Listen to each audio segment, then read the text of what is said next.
For decades, the link between ADHD and hormones has been overlooked.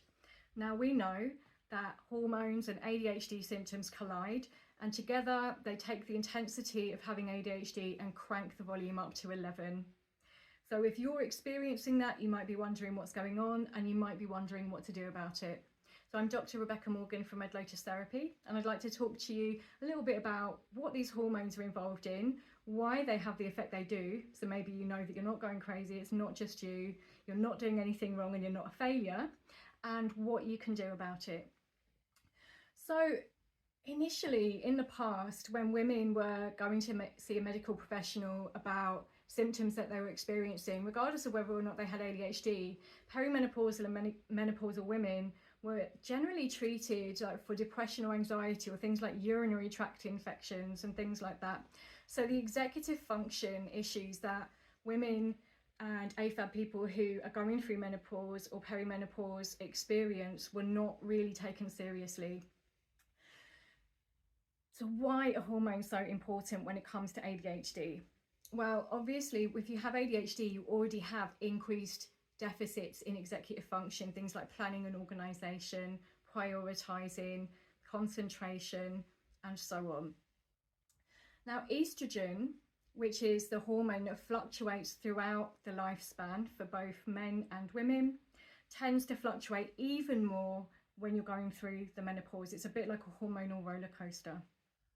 Now, estrogen helps to regulate dopamine, which you've probably heard of, and serotonin.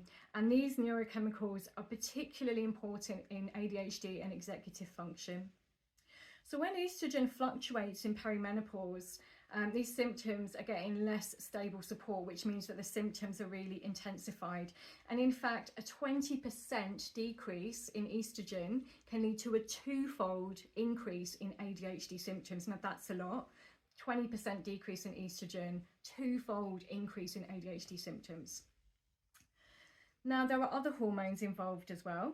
So we have progesterone and luteinizing hormones, and they also fluctuate, and they're involved in things like mood and sleep and cognition.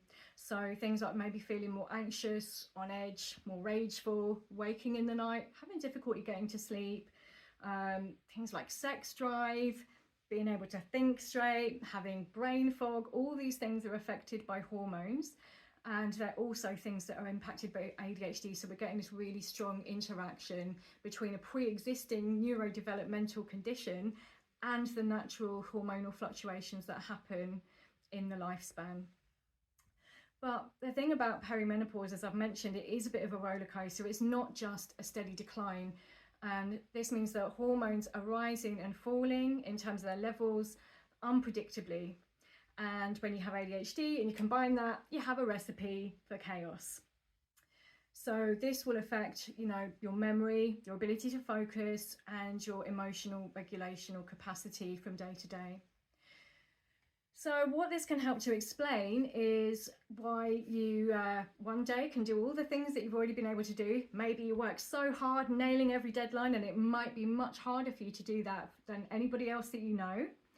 But you've been able to do it, and then suddenly all the coping strategies that you've had in place start to crumble, and maybe you start to think, I don't know what's going on. Am I getting early onset dementia?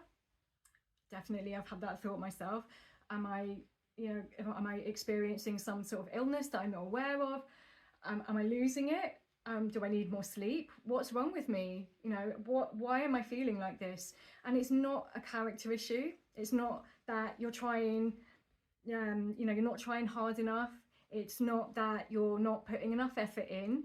It's that there's this huge shift in your body and in your brain, and your ADHD brain is trying to cope with that. So in my next video, I'm going to explain a little bit more about this. I'm going to give you an example of some studies, and then I'm going to relate that to